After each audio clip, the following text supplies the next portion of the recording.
Hello students, আমি Nitish sir জ্ঞানজ্যোতি coaching সেন্টারের পক্ষ থেকে তোমাদের প্রত্যেককে জানাই আরো একবার স্বাগত।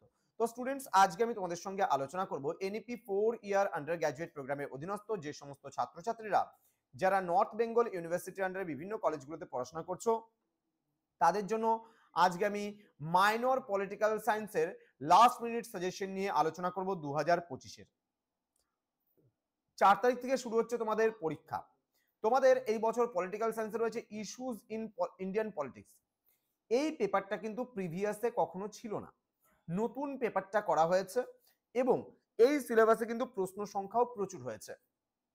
সুতরাং তোমাদেরকে বলে রাখি, যারা ভাবছো যে পরীক্ষাটা কি করে দেব, এই পেপারের উপরে অনেকের কাছে এখনো নোটস পত্রই নেই, অনেকে নোটস পত্রও পাওনি, তো তাদের ক্ষেত্রে বলবো যদি তোমরা এখনো পর্যন্ত নোটস পত্র না পেয়ে থাকো, অনলাইনে নোটস পত্র নিতে চাও, তাহলে অবশ্যই যোগাযোগ করো জ্ঞানজ্যোতি কোচিং সেন্টার অফিসিয়াল নাম্বার 7076398606 নাম্বারে অথবা 6295916282 নাম্বারে।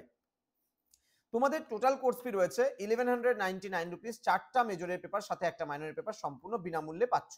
কিন্তু যারা মাইনর প্যাকেজের জন্য নেবে তাদের 699 রুপিস পড়ছে মাইনর প্যাকেজের জন্য। কিন্তু সেই সমস্ত স্টুডেন্টদেরই আমরা মাইনরটাকে 299-এ প্রোভাইড করছি যাদের জিওগ্রাফি বা অন্য কোনো সাবজেক্ট রয়েছে যেগুলো আমরা মেজর আমরা পড়াই না, সংস্কৃত মেজর অনেকের রয়েছে, তাদের ক্ষেত্রে আমরা 299। কিন্তু যারা মেজর পড়ানো সত্ত্বেও নেবে না তাদের ক্ষেত্রে কিন্তু কোর্স ফি আমাদের 699 রুপিসই পড়বে। চলো শুরু করছি আজকের ক্লাসটা ইস্যুস ইন ইন্ডিয়ান পলিটিক্স থেকে। এইবার অনেক স্টুডেন্ট আমায় প্রশ্ন করেছিল যে স্যার আমাদের কোশ্চেন প্যাটার্ন কি 15 নম্বর থাকবে না 10 নম্বর থাকবে। তোমাদের ক্ষেত্রে বলি আমি, যারা এই বছর 23-24-এর ব্যাচ ছিলে, যারা 5th সেমিস্টারে এসে 2025-এ পরীক্ষা দিচ্ছ, তাদের ক্ষেত্রে কিন্তু 10 নম্বরেরই প্রশ্ন থাকবে, এটা কিন্তু বলেছে। যেটা তোমাদের এনবিইউ থেকে বলা হয়েছে তোমাদের যে কোশ্চেন প্যাটার্ন ছিল সেটাই থাকবে। কিন্তু যারা এই বছর নতুন যারা ব্যাচ আবারও বলছি নতুন যারা ব্যাচ, তারা কিন্তু 15-র পড়বে, অর্থাৎ 2025-26-এ যারা ব্যাচ রয়েছে তারা 15 নম্বরের পড়বে, 6-এর পড়বে, 3-এর পড়বে আর 1 নম্বরের এসসিকিউ পড়বে। কিন্তু তোমাদের যে কোশ্চেন প্যাটার্ন অনুযায়ী পরীক্ষা হয় সেই প্যাটার্নেই কিন্তু পরীক্ষা হবে। এইবার অনেকে বলছে যে স্যার আমাদের কলেজ থেকে বলছে 15 নম্বরেই থাকবে। তাদের ক্ষেত্রে বলে রাখি 10-এরটা আমরা যেটা দিচ্ছি একটু বড় করেই দিচ্ছি, সেটাই 15-তে হয়ে যাবে। বোঝা গেল?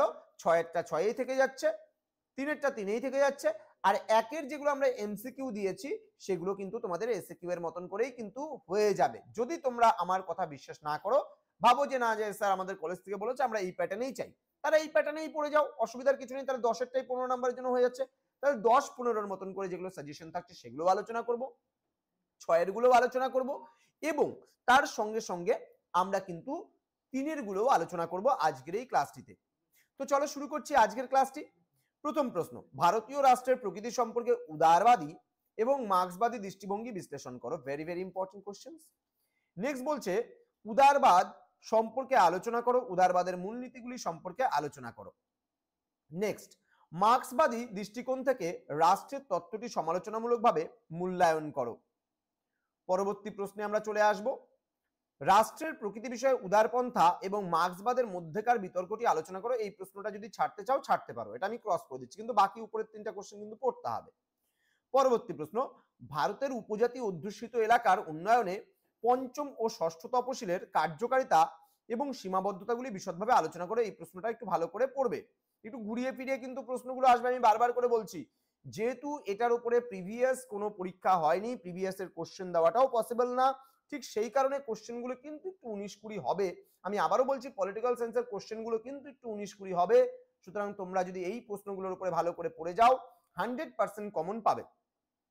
ধর্ম ও রাজনীতির মধ্যে সম্পর্ক এবং এই সম্পর্ক ভারতের ধর্মনিরপেক্ষতার ধারণাকে কিভাবে প্রভাবিত করে তা বিশ্লেষণ করে। দেখো, ধর্মনিরপেক্ষতার উপরে এই যে বিষয়টা ধর্মনিরপেক্ষতা, এর উপরে একটা 10 নম্বরের প্রশ্ন আসবেই আসবে, 100% কমন তুমি লিখে নিতে পারো, আসবেই, কোনো ভুল নেই।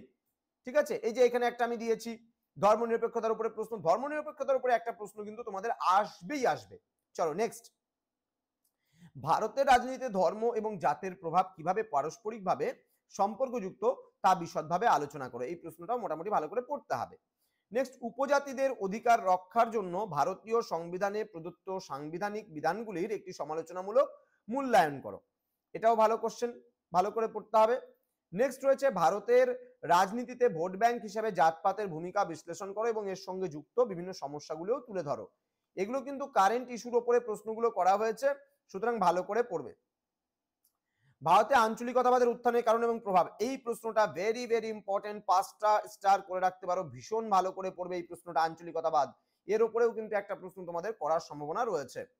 নেক্সট রয়েছে স্বাধীনতার পর ভারতের রাজ্যগুলির পুনর্গঠন কিভাবে ভাষা, জাতিসত্তা এবং উন্নয়নের ভিত্তিতে সম্পন্ন হয়েছিল তার একটি সমালোচনামূলক মূল্যায়ন করো। নেক্সট, ভারতের স্বায়ত্তশাসন আন্দোলনগুলির মধ্যে পাঞ্জাব, আসাম, জম্মু ও কাশ্মীর এবং ঝাড়খণ্ডের কেস স্টাডিগুলির তুলনা করে তাদের সাফল্য এবং ব্যর্থতার কারণগুলি আলোচনা করো। এটা অতটা কিন্তু গুরুত্বপূর্ণ নয়। নেক্সট, আঞ্চলিকতায় যে বলেছিলাম যে আঞ্চলিকতার উপর একটা প্রশ্ন আসবে, দেখো আবার আঞ্চলিকতার উপর একটা প্রশ্ন এসেছে। আঞ্চলিকতা ভারতের সংহতির জন্য একটি হুমকি, মানে এই যে আঞ্চলিকতা ভারতের সংহতির পক্ষে একটা বিশাল বড় অন্তরায়, এই উক্তিটির পক্ষে ও বিপক্ষে যুক্তি দাও, এটাও কিন্তু গুরুত্বপূর্ণ একটা প্রশ্ন। নেক্সট, সাম্প্রদায়িকতা এবং পপুলিজম কিভাবে ভারতের রাজনীতিতে ধর্মনিরপেক্ষতার আদর্শকে চ্যালেঞ্জ জানাচ্ছে, যুক্তি সহ আলোচনা করো। ধর্মনিরপেক্ষতা কি ভারতে একটি রাজনৈতিক অস্ত্র হিসেবে ব্যবহৃত হচ্ছে, এই উক্তিটির সত্য বিচার দাও। ধর্মনিরপেক্ষতার উপরে কিন্তু বিভিন্ন প্রশ্ন আসতে আমরা দেখছি, ধর্মনিরপেক্ষতার উপরে একটা প্রশ্ন কিন্তু আসবেই আসবে, তাতে কোনো ভুল নেই।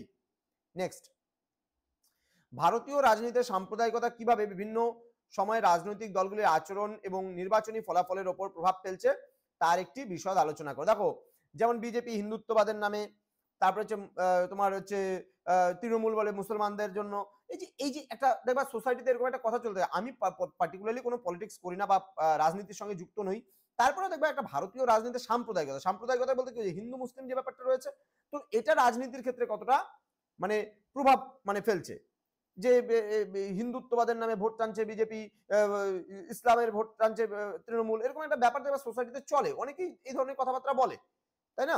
তাহলে এই যে বিষয়গুলো আছে কতটা প্রভাব ফেলছে সেটা তোমাকে কিন্তু একটু লিখতে হবে। নেক্সট বলছে পপুলিজম কেন একটি গণতান্ত্রিক ব্যবস্থার জন্য ক্ষতিকর হতে পারে, এর সঙ্গে যুক্ত চ্যালেঞ্জগুলি আলোচনা করো। মার্ক 6 এর জন্য আমরা কি কি পড়বো, দেখো ভারত রাষ্ট্রের ওপর উদারপন্থা এবং মার্ক্সবাদের প্রভাব, এটা আমি আগেও বলেছি, 12 নম্বরের জন্য এটা পড়া হয়ে যাচ্ছে, সুতরাং 6 না পড়লেও চলবে। উদারপন্থা কিভাবে একটি কল্যাণমূলক রাষ্ট্রের ধারণাকে প্রভাবিত করেছে তা ব্যাখ্যা করো, ভালো করে পড়বে।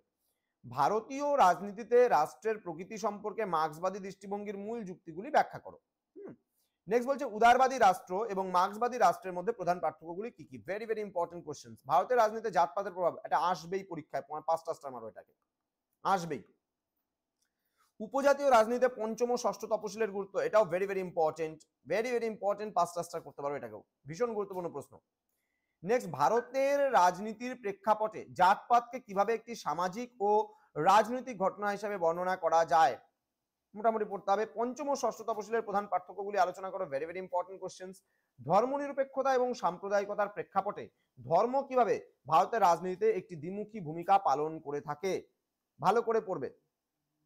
নেক্সট, উপজাতীয় রাজনীতিকে প্রভাবিত করার প্রধান কারণগুলি কি কি, মোটামুটি পড়তে হবে। ধর্ম ও রাজনীতির মধ্যেকার সম্পর্ক কিভাবে ভারতের গণতন্ত্রকে প্রভাবিত করে তা ব্যাখ্যা করো, এটা অত ভালো মতো না পড়লেও চলবে। পপুলিজম কিভাবে ভারতীয় গণতন্ত্রের উপর প্রভাব ফেলছে, এটা তো আমরা ভারতে পড়েছি, সুতরাং না পড়লেও চলবে। পঞ্চম তপশিল এলাকার প্রশাসন ও নিয়ন্ত্রণ ব্যবস্থা, এটা কেটে দাও, পড়তে হবে না। ভারতের রাজ্য পুনর্গঠনের ভাষা ও জাতিসত্তার ভূমিকা, ভেরি ভেরি ইম্পর্টেন্ট, ভালো করে পড়বা।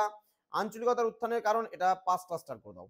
আঞ্চলিকতাবাদ বলতে কি বোঝো, আঞ্চলিকতার উত্থানের কারণগুলি, ভালো করে পড়বা, ভীষণ ভালো করে, গুরুত্বপূর্ণ প্রশ্ন। পাঞ্জাব ও অসমের স্বায়ত্তশাসন ব্যবস্থা আন্দোলনের মধ্যেকার সাদৃশ্য কতগুলি দরকার নেই পড়ার। রাজ্য পুনর্গঠন কমিশন, ভালো করে পড়বা, সংক্ষিপ্ত টিকা, ভীষণ গুরুত্বপূর্ণ প্রশ্ন। নেক্সট রয়েছে আঞ্চলিক বৈষম্য কিভাবে স্বায়ত্তশাসন আন্দোলনকে প্রভাবিত করে তা আলোচনা করো, হালকা করে পড়বা এটা। আচ্ছা, ভারতের রাজনীতি ধর্মনিরপেক্ষতা বিতর্কিত দিকগুলি, দরকার নেই পড়ার, আমি ধর্মনিরপেক্ষতার উপর 12তে পড়লে পারি, আমরা এখানে 6 পেয়ে যাব। নেক্সট, ধর্মনিরপেক্ষতার আদর্শকে রক্ষা করার জন্য ভারতের সংবিধান কি কি বিধান দিয়েছে তা আলোচনা করো, এটা ভেরি ভেরি ইম্পর্টেন্ট কোশ্চেন্স। 3 নাম্বারের জন্য কি কি পড়বা সেই বিষয়গুলো আলোচনা করার পূর্বে তোমাদেরকে বলে রাখি, যারা এখনো আমাদের চ্যানেলটিকে সাবস্ক্রাইব করোনি তারা অবশ্যই চ্যানেলটিকে সাবস্ক্রাইব করে বন্ধুদের সঙ্গে ভিডিওটি শেয়ার করে দাও, যেন প্রত্যেকের কাছে আজকের এই ক্লাসটি পৌঁছে যেতে পারে। চলো 3 নম্বরের প্রশ্নগুলো নিয়ে আলোচনা করছি। প্রথম প্রশ্ন, ভারতীয় সংবিধানের প্রস্তাবনা অনুযায়ী ভারতের রাষ্ট্রের প্রকৃতি কেমন, ভারত রাষ্ট্রের প্রকৃতি বলছে, ভালো করে পড়বে।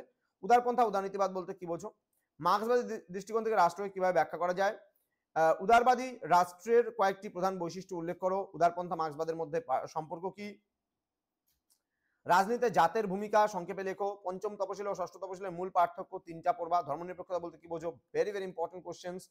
রাজনীতিতে উপজাতিদের অংশগ্রহণ কিভাবে বৃদ্ধি করা যায়, জাতীয় রাজনীতিতে ধর্মীয় বিভাজনের একটি উদাহরণ দাও, দেন ভারতের রাজনীতির ওপর ধর্ম কিভাবে প্রভাব ফেলে, আঞ্চলিকতা বলতে কি বোঝো, ভেরি ভেরি ইম্পর্টেন্ট।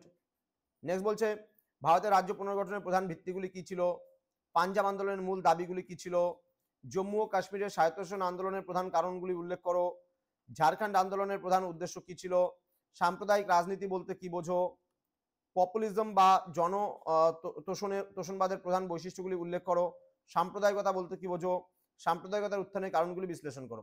তো এই ছিল আজকের ক্লাস। মোস্ট ইম্পর্টেন্ট তোমাদের সঙ্গে আলোচনা করা হলো। প্রত্যেকটা প্রশ্ন তিনের গুলো বাদ দিও না, তিনের গুলো ম্যাক্সিমামটা পড়ে যাও, সবই পড়তে হবে।